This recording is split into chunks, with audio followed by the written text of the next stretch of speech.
Welcome बच्चों। आज बच्चों हम लोग डिलीटेड सिलेबस के बारे में थोड़ा सा डिस्कशन करते हैं, जानते हैं कि रियलिटी जो है डिलीटेड सिलेबस की क्या है।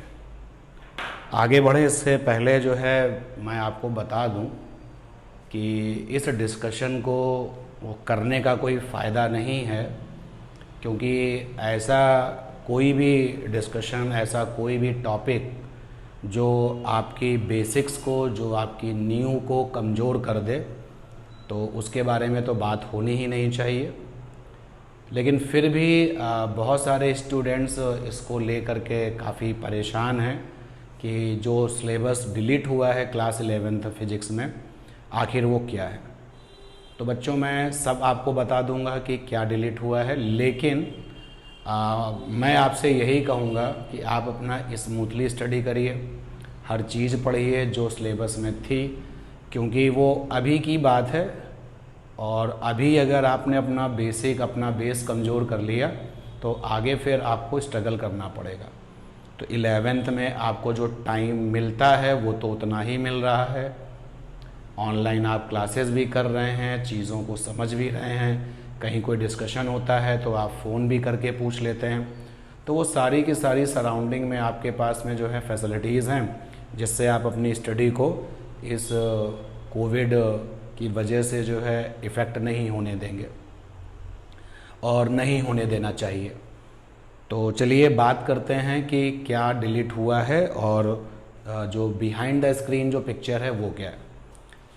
बच्चों एक चैप्टर फिज़िकल वर्ल्ड है, वहाँ पर बिल्कुल बिगिनिंग ऑफ द फिज़िक्स में ये चैप्टर है, 11th की शुरुआत में जो है पहला चैप्टर है। उसमें एक छोटी सी हेडिंग होती है स्कोप ऑफ फिज़िक्स और रेंज ऑफ फिज़िक्स। तो ये रेंज ऑफ फिज़िक्स एक लाइन का आंसर है और स्कोप ऑफ फिज़िक्स ये भी एक लाइन का आंसर है, वो डिलीट कर दिया गया है। बाकी चैप्टर में सारी चीज़ें हैं, तो अब आप खुद ही देख लीजिए कि क्या एक्चुअल डिलीट है। कुछ भी डिलीट नहीं है, एक लाइन का scope of physics, range of physics, एक एक लाइन के ये क्वेश्चंस हैं। इनको आप क्वेश्चंस कह लो या हेडिंग कह लो, बात एक ही है। तो ये डिलीट कर दिए गए, ये अब नहीं करना है। उसके बाद में बच्चों मोशन में चलते हैं, मोशन इन 1D 1 डायमेंशंस। तो फ्रेम ऑफ रेफरेंस कहा जा रहा है कि मत पढ़िए भाई, बोर्ड कहता है कि फ्रेम ऑफ रेफरेंस मत पढ़िए। बोर्ड ये भी कहता है कि पोजीशन टाइम ग्राफ मत पढ़िए। जितने भी ग्राफ हैं मोशन से रिलेटेड, उन ग्राफ्स को मत पढ़िए। तो बच्चों ऐसा पॉसिबल नहीं है, ठीक है, ऐसा पॉसिबल नहीं है।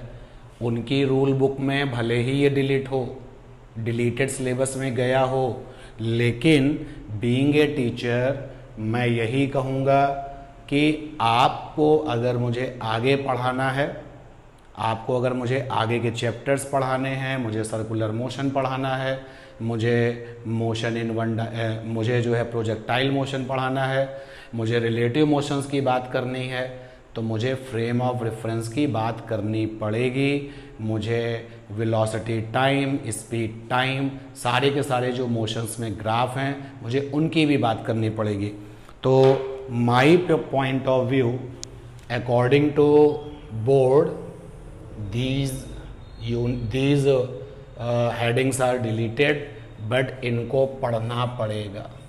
इसको बच्चों हम काउंट ही नहीं कर रहे हैं, क्योंकि जब आपने चैप्टर से एक एक दो लाइन के जो क्वेश्चंस थे या हेडिंग कह लो, उनको हटा दिया, तो उसको क्या देखना भाई, कौन सा बहुत बड़ा जो है बेनिफिट आपको या हमको हो गया उससे। तो ये बच्चों हम लोगों को पढ़ना पड़ेगा। फिर डिलीटेड सिलेबस में चलें आगे, तो इनर्सिया यानी कि जड़त्व बोलते हैं, नहीं पढ़ना पड़ेगा, ओके। और न्यूटन्स लॉ नहीं पढ़ने पड़ेंगे, सच्चाई है बच्चों, पढ़ना पड़ेगा। जो आगे के चैप्टर्स हैं, जब हम फ्रिक्शंस की बातें करेंगे, हम आगे के चैप्टर्स में जैसे जैसे मूव करेंगे, हम रोलिंग की बात करेंगे, रोलिंग मोशन में पहुंचेंगे, चीज़ें लुढ़क रही होंगी, रिएक्शन फोर्स होगा, फ्रिक्शन फोर्स होगा, तो कैसे मैनेज होगा भाई, इसलिए पढ़ना पड़ेगा। तो रूल बुक में उन्होंने कहा है कि डिलीटेड है, बट रियलिटी आपके सामने है कि नहीं, डिलीटेड नहीं है, ये हमें पढ़ना पड़ेगा। उनकी रूल बुक में डिलीटेड है, तो आई थिंक उनको एग्ज़ाम नहीं देना। आपको एग्ज़ाम देना है, आपको अपना फ्यूचर बनाना है और आपको अपना फ्यूचर खुद ही फ्रेम करना पड़ेगा, उसको खुद ही उसकी शेप और जो उसकी अपनी जो है बिगनिंग है वो डिसाइड करनी पड़ेगी। एंड दैट इज़ वाई इस पॉइंट पर आइए, इस मुद्दे पर आइए कि आपको अपना फ्यूचर बनाना है तो रियलिटी को पहचानना है, सच्चाई से बातचीत करनी है, सच्चाई से आंखें मिलानी है, ना कि आप जो है ये समझ के चलें कि अरे डिलीटेड है तो अब क्या हुआ। किसी भी तरीके का जब हम लोग आगे मैकेनिक्स में आगे जो और चैप्टर्स हैं जब हम उनकी तरफ चलेंगे तो बच्चों ये सब पढ़ना पड़ेगा। तो न्यूटन्स लॉ हमें पढ़ना पड़ेगा, फ्रेम ऑफ रेफरेंस ये सब हमें पढ़ना पड़ेगा। फिर चलते हैं बच्चों, एक थ्योरम होती है पैरेलल और परपेंडिकुलर एक्सिस की थ्योरम। तो यहाँ पर मैंने सिंबल में लिखा है, ये देखो पैरेलल है और ये है परपेंडिकुलर थ्योरम। तो ये नहीं पढ़ना है। तो बच्चों मोमेंट ऑफ इनर्शिया तो हमें पढ़ना ही पड़ेगा, क्योंकि मोमेंट ऑफ इनर्शिया से ही हम रोटेशन पे चल पाएंगे, जा पाएंगे, और इन थ्योरम्स का भी हमें कहीं ना कहीं यूज़ तो करना ही पड़ेगा। पहले क्या होता था, जैसे आपने कहा कि मोमेंट ऑफ इनर्शिया बताइए गोले का कितना होता है, तो फार्मूला याद है कि हाँ इतना होता है, लेकिन ये कैसे आता है, जो फार्मूला है जो भी उसकी अब मैं बात नहीं करता हूँ, तो वो जो थ्योरम थी उनसे ये प्रूफ होता था। जैसे कि आपके पास में एक रॉड है, उसका मोमेंट ऑफ इनर्शिया कितना होता है अबाउट द गिवन एक्सिस, घूर्णन अक्ष के अकॉर्डिंग अलोंग, तो कितना होता है ये हम याद रखते हैं, लेकिन कैसे आता है ये हमको थ्योरम बताती थी। तो बच्चों कहीं ना कहीं हमें जो है इस रिज़ल्ट को भी टच करना पड़ेगा। बहुत ज़्यादा ठीक है अगर हम सीधे सीधे याद कर पाएँ तो नहीं करना पड़ेगा, लेकिन टच तो करना ही पड़ेगा। एंड दैट इज़ वाई इसको हम उतना ज़्यादा तवज्जो नहीं देते। फिर आगे चलते हैं बच्चों, कैपलर्स लॉ ग्रेविटेशंस चैप्टर में जब हम लोग चलते हैं तो वहाँ पे कैपलर्स लॉ की बातें होती हैं, तो कैपलर्स लॉ हमें नहीं पढ़ना है। Okay, acceleration due to gravity उनके अकॉर्डिंग नहीं पढ़ना है, लेकिन पढ़ना ही पड़ेगा, क्योंकि ग्रेविटेशन के चैप्टर में आप इसके बिना काम नहीं कर पाओगे, इसके बिना आप काम नहीं कर पाओगे। तो ये एक्सेलरेशन ड्यू टू ग्रेविटी करनी ही पड़ेगी। फिर इलास्टिसिटी में चलते हैं। प्रॉपर्टीज़ ऑफ मैटर में जो है इलास्टिसिटी एक यूनिट हुआ करता था, जहाँ पर यंग मॉडुलस की बातें होती थी, बल्क मॉडुलस की बातें होती थी, पाइशन रेशियो की बातें होती थी, रिजिड मॉडुलस की बातें होती थी। तो जो इलास्टिसिटी बिहेवियर था वो अब हमें नहीं करना है। तो ओके ये नहीं करना है, तो रियलिटी में अब ये नहीं करना। अब अगर हम चलते हैं हीट वाली यूनिट में, तो हीट ट्रांसफ़र के जो तरीके, हीट ट्रांसफ़र वे, हीट कैसे ट्रांसफ़र होती है, तो 3 तरीक़ों से जनरली हम लोग पढ़ते हैं। एक तो कंडक्शन होता है, एक कन्वेक्शन होता है, एक रेडिएशन होता है।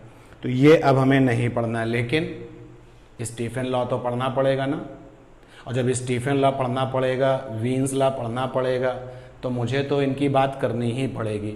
एंड दैट इज़ वाई उनकी रूल बुक में हीट ट्रांसफ़र नहीं पढ़ना है। हीट ट्रांसफ़र के जो 3 तरीके हैं वो नहीं पढ़ने हैं, लेकिन आगे जाके हमें इनको पढ़ना पड़ेगा। हीट इंजन और रेफ्रिजरेटर इंजन ये हमें नहीं पढ़ना है। तो इतनी बड़ी हीट में जब हम लोग थर्मोडायनेमिक्स चलता है, थर्मोडायनेमिक्स पढ़ते हैं, तो लॉज ऑफ थर्मोडायनेमिक्स पढ़ते हैं, उन्हीं लॉज के एप्लीकेशंस में, उन्हीं लॉज के एप्लीकेशंस में ये आपका जो है एक छोटा सा हेडिंग होता है हीट इंजन। तो ठीक है रेफ्रिजरेटर इंजन हमें नहीं पढ़ना है, बट पूरी थर्मोडायनेमिक्स तो आप हमको पढ़ाएंगे ना, पूरी थर्मोडायनेमिक्स तो हमको पढ़नी पड़ेगी, तो इसके ना पढ़ने से कोई मतलब नहीं निकलता। चलिए खैर नहीं पढ़ना पड़ेगा। फिर चलते हैं वेव मैकेनिक्स। वेव मैकेनिक्स में बच्चों फंडामेंटल और हार्मोनिक मोड ऑफ वाइब्रेशन नहीं पढ़ना है।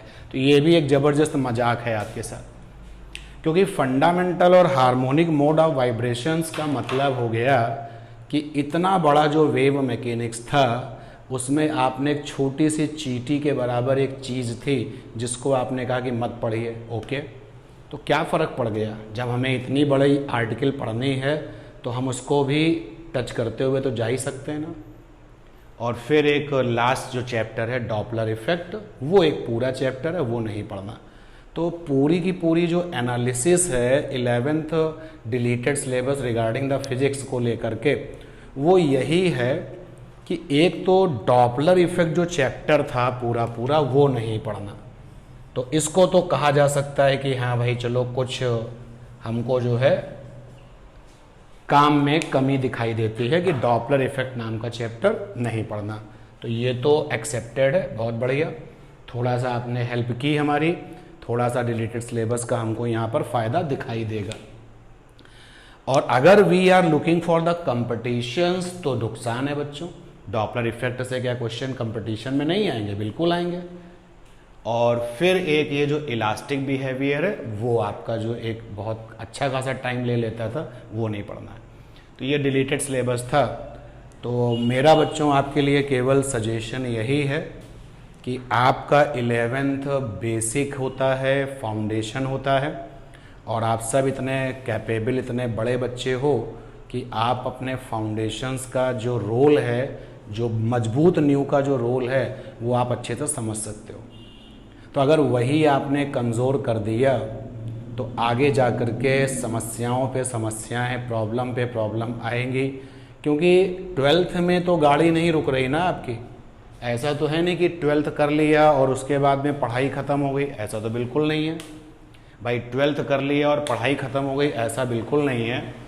12th के साथ साथ जो है हमें अपने कैरियर्स के बारे में सोचना होता है। कोई नीट की तैयारी करता है, कोई जेई की तैयारी करता है, कोई जो है अदर कंपटीशन एग्ज़ाम में जाता है, जो है एसएससी की तैयारी करता है, कोई डिफेंस की तैयारी करता है।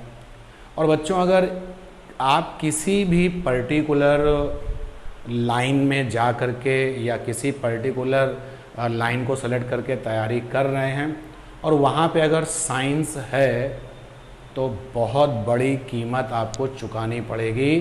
क्योंकि आपने जो चीज़ें ऑन पेपर उन्होंने लिखा था कि नहीं पढ़ना है, रियलिटी ये है कि उनको तो पढ़ना था, क्योंकि उसके बिना तो आपका बेस ही नहीं मजबूत होगा। And that is why my suggestion to you कि पूरा का पूरा स्मूथली अपनी पढ़ाई करिए, मत सोचिए डिलीटेड सिलेबस के बारे में, क्योंकि रियलिटी में वो डिलीटेड है ही नहीं। Being a teacher, Newton's law of motion के बिना हम आगे नहीं ले जा पाएंगे आपको। बीइंग ए टीचर हम फ्रेम ऑफ रेफरेंस के बिना आगे मूव नहीं करा पाएंगे। हम इनर्शिया की बातें नहीं करेंगे तो हम रोटेशन में आपको कैसे क्या समझाएंगे। तो अगर हमें आपको ये सब चीज़ें क्लियर करनी पड़ेंगी या हमको करनी चाहिए, तो ये सब चीज़ें हमको बतानी पड़ेंगी। हाँ, अब डिलीटेड जो सिलेबस है, जो भी 30% कहा गया है, उसका क्या मतलब है? तो बस मैं 11th के रिगार्डिंग यही कहूँगा 11th क्लास में कि एक तो आपका जो डॉपलर इफेक्ट एक चैप्टर है वो नहीं पढ़ना है। कंपटीशन वाले बच्चों आपको पढ़ना चाहिए, क्योंकि ये टाइम आपको 11th का उसी के अकॉर्डिंग ही मिला है। और जो इलास्टिसिटी वाला जो आर्टिकल है वो नहीं पढ़ना है। If you are looking for the competition exam then go for these topics also. और हम आपको सब कुछ ले करके चलेंगे। जो चीज़ें डिलीटेड हैं हम उनको भी टच करके चलेंगे। तो जहाँ जो इसके अलावा बच्चों और कोई आपको डाउट हो, मन में कोई कन्फ्यूज़न हो, तो मुझे आप बताइए और हम उस प्रॉब्लम को ज़रूर रिमूव करेंगे। Thanks to all.